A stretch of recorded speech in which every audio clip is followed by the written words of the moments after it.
Success born from the dust. Great Ark Farm. Great morning mga kabaka. Arnel Corpus po mula po dito sa Great Ark Farm. Bumabati po sa inyo ng isang magandang araw. Ngayong araw mga kabaka ay patuloy pa rin doon sa series of videos na ginagawa po natin kung paano po tayo magtagumpay sa ating feedlot operations. Ngayong umaga mga kabaka ay i-discuss po natin sa inyo yung key factors for regulatory compliance.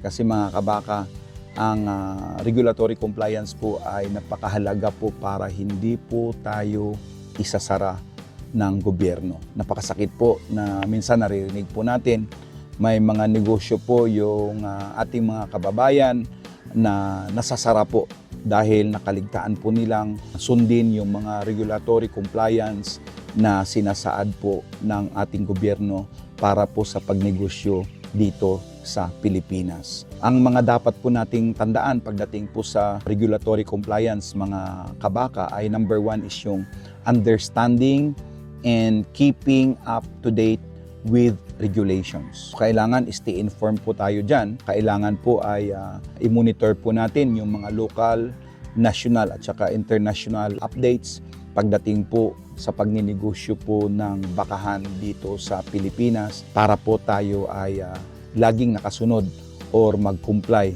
lalong-lalo na nga po sa tinatawag nating environmental laws at saka yung animal welfare standards, yung health and safety regulations po kung saan dapat ay safe din po yung ating mga trabahante pagdating po sa operations. Kailangan po natin ng professional consultation pag hindi po natin alam yung mga compliance na dapat po natin gawin. At ang pangalawa po dyan ay yung licenses and permits. Kailangan po ay mag-obtain po tayo ng mga necessary permits. Kasama na nga po dyan, kung medyo malaki-laki na po yung inyong operations, ay kailangan po natin ng environmental compliance certificate mula po sa EMB. Kailangan po natin yan.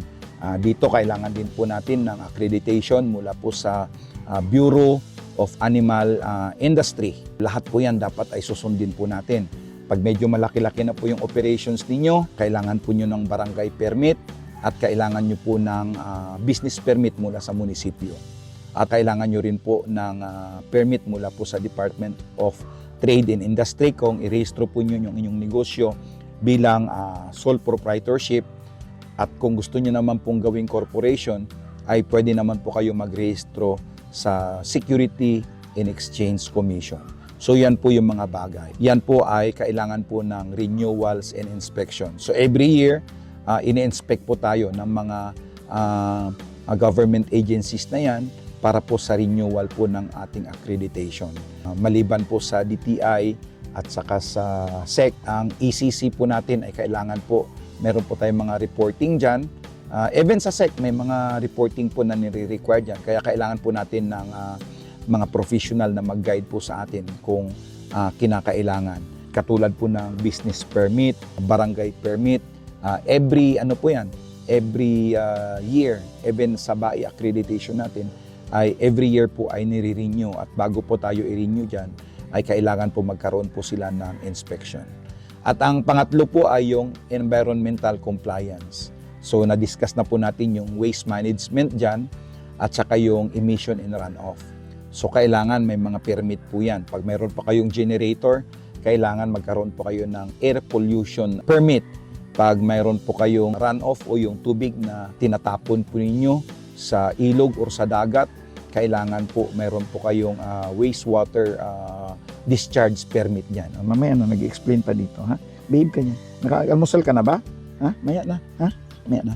Okay, ang pang-apat po dyan ay yung animal welfare. Sa ibang bansa po, napakahigpit po na to the extent po na bawal po paluin ang baka. Ganyan po kahigpit ang animal welfare po sa ibang bansa. Dito sa atin ay meron din po tayong mahigpit na animal welfare law. Kaya importante po na mag-adhere tayo dun sa standards at saka dapat ay mayroon po tayong documentation and reporting pagdating po sa kung paano po natin inaalagaan ang ating mga hayop na pinapangalagaan po natin ang kanilang animal welfare. So ang panglima po dyan ay yung employee safety and labor laws. Na-discuss na rin po natin dyan, kailangan po ay ang ating worker safety ay pagtuunan po natin ng pansin, and yung compliance po natin with labor regulations, katulad po ng pagsunod po doon sa minimum na pasahod ng ating mga trabahante na sinaad po sa batas. And ang pang-anim nga po dyan ay yung record keeping and documentation.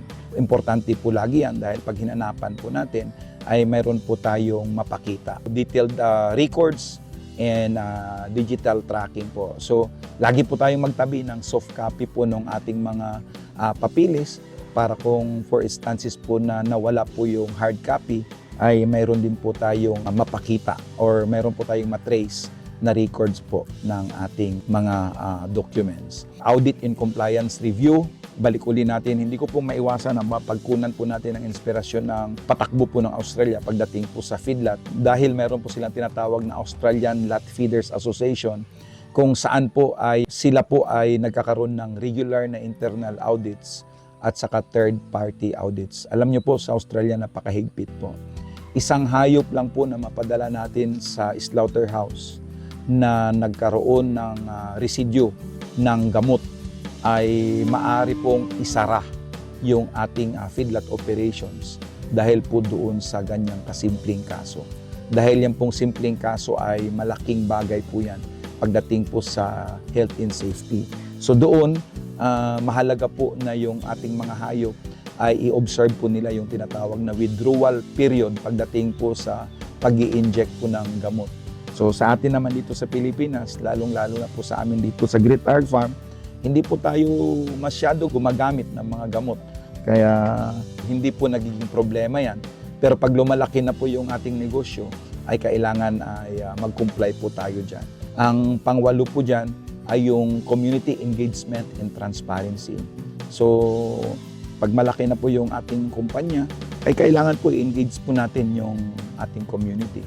At isa po sa mga paraan dyan ay dapat yung mga local feed po natin, yung mga labor po natin, ay dapat nanggagaling na po sa community para nakakatulong po tayo at nagkakaroon din po tayo ng relationship sa ating mga kapitbahay. And of course, yung transparency po ng ating operations. Importante po yan dahil minsan pag sa mga farm talaga, dahil nga po sa biosecurity issue, ay sadya naman na hindi po natin ito binubukas sa publiko dahil gusto po natin proteksyonan yung health po ng ating mga hayop. Pero ganun pa man, dapat i-involve po natin yung ating community pagdating po siguro sa supply ng mga pagkain at saka yung labor po natin, ay maganda po kung doon na po natin i-source sa kanila. Pang-siyam po dyan ay yung training in awareness. Yung mga regulatory training po sa mga employee katulad nga po ng safety officers, ganyan, ay mag-participate po tayo dyan.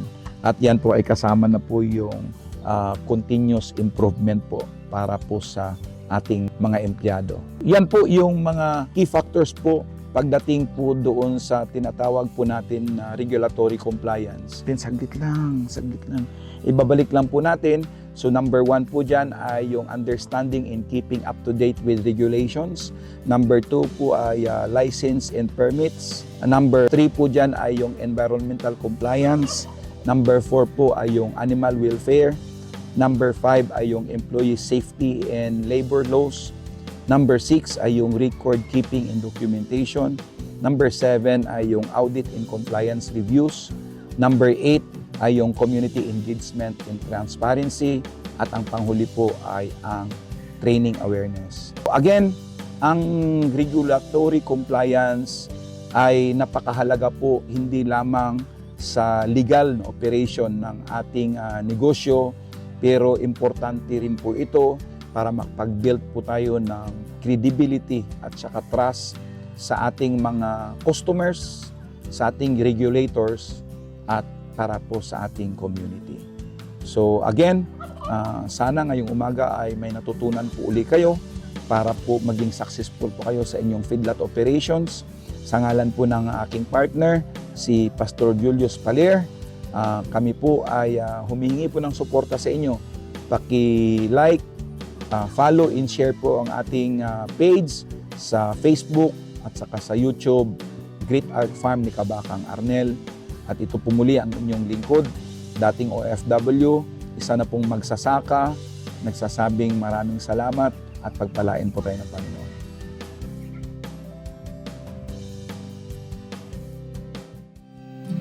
Cultivating hope.